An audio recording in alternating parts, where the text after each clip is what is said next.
같이 우리 합독하시겠습니다. 누가복음 21장 1절부터 4절 말씀입니다.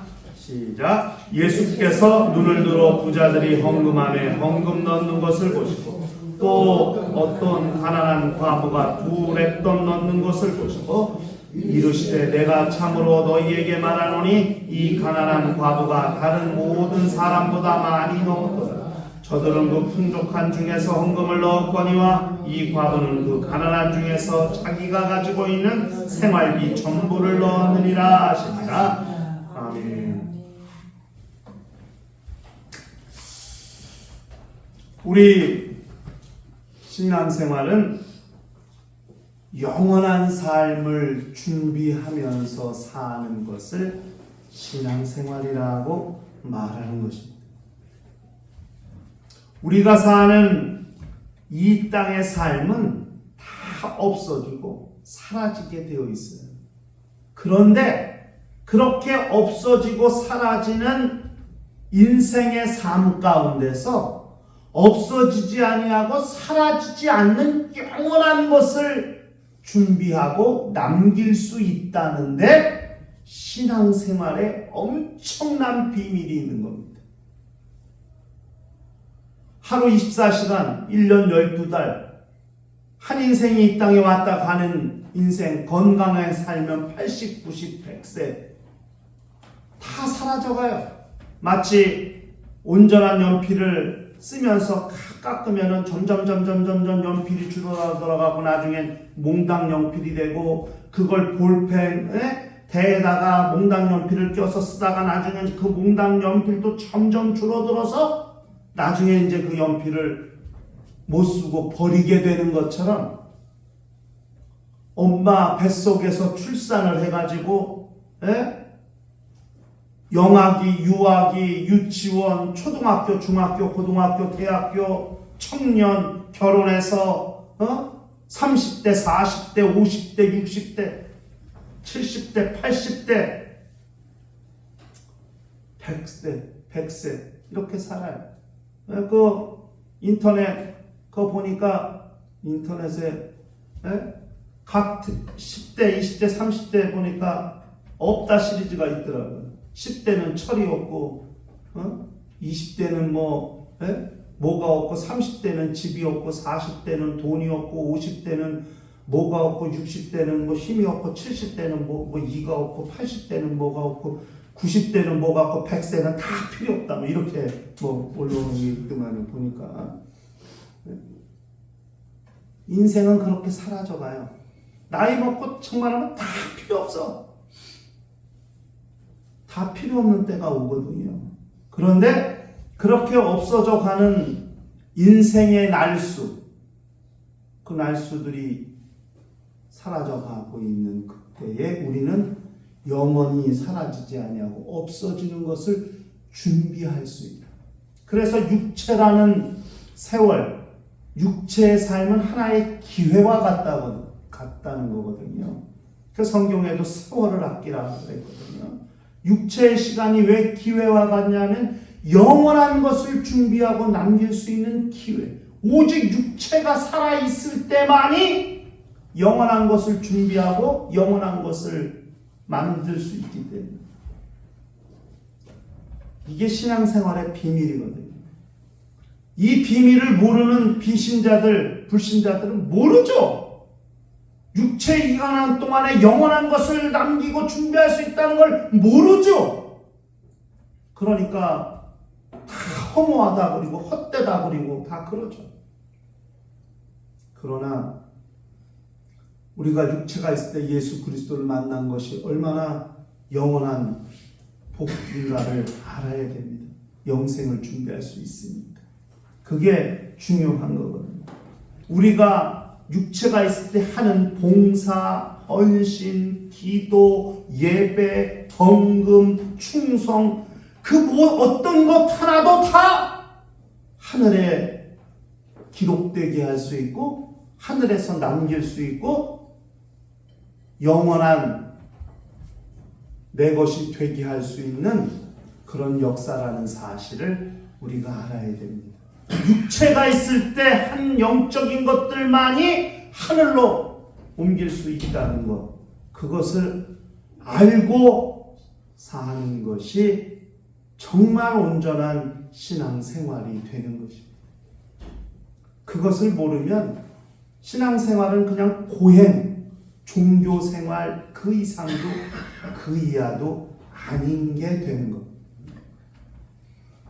그렇기 때문에 내가 지금 살아있을 때 하는 정말 영적인 것들, 기도하고 봉사하고 헌신하고 충성하는 이것들이 얼마나 귀하고 얼마나 소중한 것인가를 우리가 다시 한번 실감할 수 있다. 그것을 우리가 함께 좀 생각해 보았으면 좋겠어요. 오늘 우리가 읽은 이 누가복음 21장의 1절부터 4절의 말씀은 헌금하는 것을 보시면서 말씀하신 주님의 말씀을 기록하고 있습니다. 20장에는 사두개인들과 또는 사내들인 공회와 3번에 걸친 논쟁, 그 논쟁을 하셨어요. 그리고 그들의 잘못된 신앙 다 수정해 주시고 고쳐 주신 후에 주님이 딱 연복궤 앞에서 헌금하는 것을 보셨죠. 이것이 성경에는 연보함이라고 했지만 구약 성경에 성전에 들어갈 때 내는 성전세일 수도 있지만 이건 성전세와도 다른 연보함이라고 했으니까요. 이렇게 연보함에 연보하는 것을 보시고 주님이 하신 말씀을 기록하고 있습니다. 이 주님의 말씀을 통해서 우리는 과연 지금 영원한 것을 잘 남기고 있나? 그것을 자기의 신앙을 좀 돌아보고 점검해보는 시간이 되었으면 좋겠습니다. 주님이 하신 말씀을 통해서 3가지를 좀 우리가 확인할 수 있는데, 첫째는 뭐냐면 하나님은 우리의 삶을 보고 계신다. 그러니까 연복궤 앞에서 연보하는 것을 주님이 보고 계셨던 것처럼 하나님은 우리 인생 전체를 다 보고 계신다는 것을 그걸 알아야 됩니다. 신앙생활이 하나님 앞에서 하는 삶이라는 걸 우리가 잊지 않아야 우리 삶을 잘 관리할 수 있어요. 거룩하게 살 수 있고 성별되게 살 수 있다는 것을 우리가 기억할 필요가 있습니다. 우리 신앙생활의 핵심이에요. 하나님이 나를 보고 계신다는 것을 믿는 것. 신앙생활은 하나님 앞에서 하는 것이라는 걸 아는 것. 이것이 신앙생활의 핵심입니다. 그래서 신명기 6장 25절에 우리가 그 명령하신 대로 이 모든 명령을 우리 하나님 여호와 앞에서 삼가 지킵니다. 그것이 곧 우리의 의로움이라 할지니라. 이렇게 말했어요. 하나님 앞에서 모든 걸 지키면 그것이 우리의 의로움이 됩니다. 하나님 앞에서 하는 영적 생활. 그래서 히브리어에는 하나님의 얼굴 앞에서 네프네 야훼, 네피 하나님의 얼굴, 라틴어는 코람데오, 하나님 앞에서. 이거 굉장히 중요한 영적 생활의 원칙이고 아주 영적 생활의 뼈대와 같은 것이 뭐냐면 우리는 하나님 앞에 있다 하는 것. 그래서 고넬료가 사도행전에 저 베드로를 초청해가지고 집으로 초청해서 요바에 있는 베드로를 그 여종을 보내가 종을 보내서 베드로를 집으로 오게 했지 않습니까? 그래가지고 베드로를 초청해서 고넬료가 하는 말이 참 내가 이렇게 환상을 봤어요. 이런 꿈을 꿨어요. 이런 환상. 근데 베드로도 동일한 환상 꿈을 꾼 거거든요. 그래가지고 요바에 가서 이제 베드로를 청하라는 계시를 듣고 베드로를 데리고 옵니다. 그때 베드로 앞에서 하는 말이 있지 않습니까? 청하인데 오셨으니 잘하셨습니다. 우리가 하나님의 말씀을 당신에게 이르신 하나님의 말씀을 듣기 위하여 우리가 다 하나님 앞에 있나이다. 이렇게 말합니다. 지금 베드로 앞에 있는데 베드로 입을 통해서 나오는 하나님의 말씀을 듣는데 우리가 다 하나님 앞에 있습니다. 그러니까 예배가 하나님 앞에서 하나님의 얼굴을 그분을 뵙는 하나님의 말씀을 듣는 것이 하나님을 만나는 것이고 하나님을 뵙는 거라는 걸 그래서 하나님 앞에 있습니다. 하나님 앞에 있습니다. 나와 내 가족 모두가 다 하나님 앞에 있습니다. 이렇게 말했거든요. 고넬료의 신앙이 항상 그와 같다. 그래서 고넬료 가정에 이방인 최초로 그 가정에 성령이 임하는 역사가 나타나게 되는 거죠. 그전에는 유대인에게만 성령이 임하는 줄 알았어요. 그런데 고넬료 가정에 성령이 임한 것을 보고 하나님의 역사는 유대인이나 이방인에게나 다 동일하다는 것을 베드로가 직접 알게 된 거죠. 하나님 앞에서 신앙생활 한다는 매우 중요한 영적 생활의 뼈대, 골격. 마치 그 아르케 뼈대 골격과 같아요. 헬라어 아르케 뼈대 골격과 같아요. 그렇기 때문에 우리 신앙인들은 어디 가도 이 생각, 이 신앙을 항상 주지하고 있어야 한다는 것을 잘 알아야 됩니다. 두 번째는 헌금하는 것은 액수의 문제가 아니라 마음의 문제다. 주님의 말씀. 이 가난한 과부가 가장 많이 했다는 거예요. 액수로는 가장 적은 액수인데 가장 많이 했다고 주님이 그렇게 칭찬을 하셨습니다. 부자들이 넣은 헌금의 액수는 엄청난 겁니다. 사실 이게 설교 시간에 헌금 이야기하는 게 이게 보통 어려운 일은 아니거든요. 목사가 돈 얘기하는 게 쉬운 일은 아닌데. 근데 순서가 됐어요, 이게. 나도 참 고민을 했어요. 이걸 어떻게 하나. 그런데 성경을 생각하면 이게 주님이 왜 이런 말씀을 하셨을까? 액수의 문제가 아니라 마음의 문제를 말씀하려고 하시는구나는 감동입니다. 부자들은 돈 많이 했죠. 어마어마하게 했죠. 그런데 그렇게 헌금을 액수를 많이 했지만 그들에게 한 가지 문제가 있는 게 뭐냐면 마음이 없어. 이게 부자들의 헌금의 문제예요. 마음이 없다. 그런데 신앙생활 자체가 마음으로 하는 거거든요. 마음을 다하는 거거든요. 여러분 신명기 6장 5절에 너는 마음을 다하고 뜻을 다하고 힘을 다하여 내 하나님 여호와를 사랑하네. 마음을 다하고. 여러분 보세요. 아무리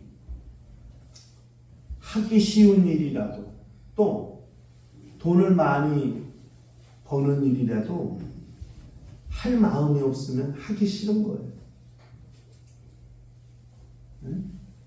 근데 아무리 힘들고 어려운 일이라도 하고 싶은 마음이 있으면 그 일을 할 때 힘들거나 지겹지가 않은 거예요.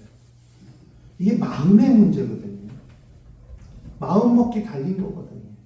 그러니까 영적 생활은 마음으로 하는 거거든요. 마음이 빠진 신앙생활이 그것만큼 고행이 없어요. 하기 싫어요. 하고 싶은 마음이 0.1%도 없어요. 근데 해야 된대요. 그러니 얼마나 지겹겠어요, 그 일이. 하기 싫은데. 그게 고행이죠. 마음이 빠졌으니까 하기 싫은데 해야 돼요. 의무감만 있는 거예요. 그게 고행이죠. 정말 그와 같은 고행이 없고 그와 같은 종교 생활이 없죠. 우리의 신앙생활이 마음이 빠진 의무감만으로 한다면 이것처럼 고행이 없어요. 그런데 신앙생활이 의무감도 필요해요, 사실. 내가 의무가 있기 때문에. 그런데 거기에 마음이 플러스 돼야 그것이 정말 확실한 시너지 효과가 나는 것인데, 마음이 빠지고 의무감만 남으면 고행이 됩니다. 그런데 의무감에 마음까지 더해지면 그것이 즐거운 일이 되는 거예요. 할 때도 기쁘고 재미있고 신나요. 몸은 힘들어도 그렇게 즐거울 수가 없고 그렇게 보람이 있을 수가 없어요. 마음의 문제. 헌금할 때도 마음이 중요하다 하는 것을 우리가 기억할 필요가 있습니다. 매우 중요한 거예요. 마음을 다하는. 신명기 10장 12절에 이스라엘아 내 하나님 여호와께서 내게 요구하시는 것이 무엇이냐? 곧 내 하나님 여호와를 경외하여 그 모든 도를 행하고 그를 사랑하며 마음을 다하고 뜻을 다하여 내 하나님 여호와를 섬기는 것이다. 마음을 다하는 것. 이것이 매우 중요한 일이라는 것을 기억할 필요가 있습니다. 우리의 마음이 동반될 때 우리의 영적 생활은 즐겁다는 것을 그걸 알아야 돼요. 그래서 이 이스라엘 민족은 즐거이 헌신할 때 정말 엄청난 역사를 했거든요. 저 광야에서 성막을 지을 때도 얼마나 기뻤는지 즐거이 그들이 가지고 있는 뱀을 금은 보화를 다 앞에 갖다 놓은 거예요. 즐거이 찬송하고 즐거이 예배하고 즐거이 헌신하고 즐거이. 왜? 마음이 움직여지고 마음이 플러스가 되니까 물질이 아깝지 않아요. 시간이 아깝지 않아요. 내가 땀을 뻘뻘 흘려 일하는 것이 힘들지가 않아요. 마음이 있습니다. 그 마음이 어디에 있느냐 매우 중요한 거예요. 그것이 헌금하는 액수보다 훨씬 중요합니다. 내 마음을 담는 그 마음을 담을 때 거기에 내 믿음이 실린다는 사실을 우리가 기억할 필요가 있습니다. 이사야 49장 13절에 하늘이여 노래하라 땅이여 기뻐하라 산들이여 즐거이 노래하라 즐거이 여호와께서 그의 백성을 위로하셨은즉 그의 고난당한 자를 긍휼히 여기실 것입니다. 즐거이 노래. 하나님이 긍휼히 여기실 것이라고 그렇게 성경은 이야기하고 있습니다. 매우 중요한 신앙생활입니다. 그러니까 하나님은 모든 걸 보셔요. 그렇기 때문에 무엇을 보셨냐? 헌금하는 자들의 마음을 보셨어요. 부자들의 마음. 돈을 많이 넣었어. 마음이 없어. 근데 돈은 거의 가장 적은 액수의 돈을 넣었어. 근데 그 과부의 마음을 보신 거예요. 그 마음을 보셨다. 그러니까 우리는 마음을 다 매우 중요한 신앙생활의 관점이라는 것을 그걸 아시라. 그리고 마지막으로 세 번째는 하나님은 중심을 보십니다. 하나님은 다 보고 계세요. 근데 그 중에 뭘 가장 보시냐? 중심을 보십니다. 중심. 사람들은 절대적 평가를 하죠. 누가 더 많이 했냐? 누가 더 많이 일했냐? 누가 더 많은 실적을 냈느냐? 이런 절대적 평가를 주로 합니다. 그래서 1등부터 꼴등까지 성적을 다 매겨요. 그게 보통 세상에서 하는 평가 방법입니다. 그런데 하나님은 그렇게 절대적 평가를 하지 않으세요. 사람의 처지를 다 보시고 상대적 평가를 하시는 거죠. 이건 아주 중요한. 그래서 누가 많이 했냐 적게 했냐를 판단하시는 겁니다. 여러분, 제가 이 헌금, 이 화폐 단위를 여러분 알려드렸잖아요. 이게 렙돈이라는 게요, 그 당시 성경에 나온 화폐가 가장 적은 단위예요. 2렙돈이라는 게 한 고드란트거든요. 이거는 로마에서, 그 당시 로마에서 목욕, 하루 한 번 목욕하는 비용이에요. 한 고드란트가. 근데 2렙돈이에요. 1데나리온이 노동자 하루 품삯이죠. 1데나리온이. 하루 일하면 한 데나리온을 받아요. 근데 고드란 렙돈은 한 데나리온의 64분의 1이에요. 엄청 하찮은 돈이죠. 예를 들면 우리나라 하루 일하면 얼마 받아요? 한 20만 원 받나? 요즘 일당 한 20만 원 되나? 20만 원 나누기 64 해봐요. 얼마인가? 동우야, 계산 한번 해봐. 20만 원 나누기 64 해봐. 20만 원 나누기 64. 네. 얼마야? 3,125. 3,125. 냅돈이 엄청나게 싼 거죠. 그리고 그 당시에는 화폐를 무게로 1.7g이에요. 그런데 한 데나리온은 거의 4g 정도 돼요. 그러니까 무게로 화폐를, 은화. 두께가, 저는 직접 봤어요. 성막 수양관 가가지고 렙돈을 직접 봤어요. 이 종이장만큼 얇아. 그런데 크기는 50원짜리 동전만 해.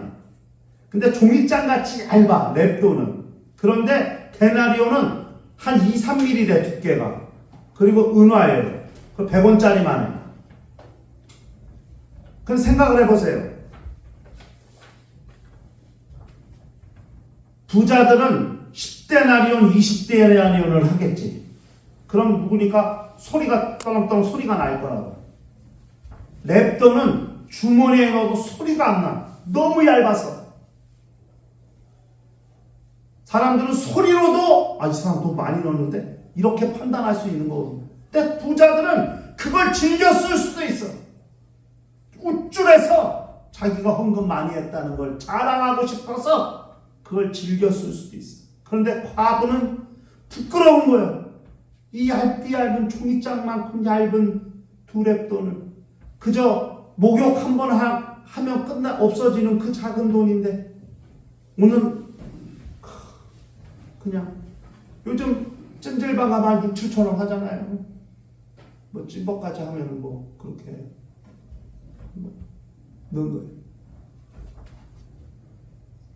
그런데 하나님은 중심을 보셨어요. 그 중심을 보신 게 매우 중요해요. 과부의 중심, 생활비 전부를 넣은, 얼마나 가난한 사람인지 2렙돈이 그 하루 생활비예요. 그걸로 뭘 할 수 있겠어요? 뭘 살 수 있겠어요? 그런데 그거라도 없으면은 그날 밥을 굶어야 하는 지경이 될 수도 있거든요. 그런데 이 양반은 그 2렙돈을 넣었다. 여인의 중심, 마음을 보시고 중심을 보신 것을 우리는 기억할 필요가 있습니다. 생활비 전부라도 하나님을 섬기고 하나님을 사랑하는 그 여인의 마음을 주님은 보신 거죠. 중심을 보신다는 게 이 엄청난 거예요. 여러분, 다윗을 선택할 때 사무엘이 이세의 첫째 아들 보고 깜짝 놀랐어요. 과연 하나님이 이렇게 훌륭한 청년을 사울 대신 임금으로 세우셨구나 하면서 기뻤는데 하나님이 사무엘에게 얘기하셨대요. 사무엘상 16장 7절에 여호와께서 사무엘에게 이르시되 그의 용모와 키를 보지 말라. 내가 이미 그를 버렸노라. 내가 보는 것은 사람과 같이 아니하니 사람은 외모를 보거니와 나 여호와는 중심을 보느니라. 아니, 중심, 마음의 중심, 치우치지 아니하고 하나님을 사랑하는 그 중심을 보셨다 하는 거거든요. 과부는 그 두 냅돈이 자기 하루 생활비, 이걸 헌금하면 나 어떻게 사나, 그게 중요해요. 그래서 하나님께 헌금하는 것, 먹고 사는 문제와 갈등하면서 이렇게 고민하지 않았대요. 생활비 전부라도 하나님께 드렸다. 이런 믿음이 액수의 문제가 아닌 마음의 문제, 외모의 문제, 그 헌금해놓고 우쭐대며 웃고 의기양양하는 그런 외모의 문제가 아니라 그 적은 물질이라도 마음을 다 해뜨린 그 여인의 중심의 문제, 하나님이 그걸 보신다. 하나님이 눈은 온 천하를 감찰하시는데 사람의 외모만 보시는 게 아니라 사람의 마음도 보실 뿐 아니라 그 사람의 신앙 중심이 올곧게 서 있느냐, 이걸 보시는 거거든요. 우리의 마음이 하나님을 향하고 우리 신앙의 중심이 꺾이거나 흔들리거나 그렇게 돈 앞에 요동하지 아니하고 하나님 앞에서 그렇게 온전한 자기의 신앙을 견주하고 그렇게 유지할 수 있는가, 이것이 하나님이 보시는 신앙이라는 것을, 그걸 기억할 필요가 있습니다. 우리가 신앙생활을 통해서 영원한 삶을 준비할 수 있다면 우리의 마음과 중심이 영원한 것을 준비하는데 결정적인 역할을 한다는 것은 이 과부가 드린 헌금을 통해서 말씀하시는 주님의 말씀을 통해 우리는 분명히 확인할 수 있습니다. 우리의 마음과 중심으로 영원한 삶을 준비하는 거룩한 성도가 되고 교회가 되고 가정이 된다면 우리의 영적 생활은 틀림없이 하나님의 의를 추구하는 삶이 될 수 있다고 확신합니다. 일평생 마음과 중심으로 자기의 영적 생활, 영원한 삶을 준비하는 거룩한 심령과 가정과 교회가 되시기를 주의 이름으로 축원합니다.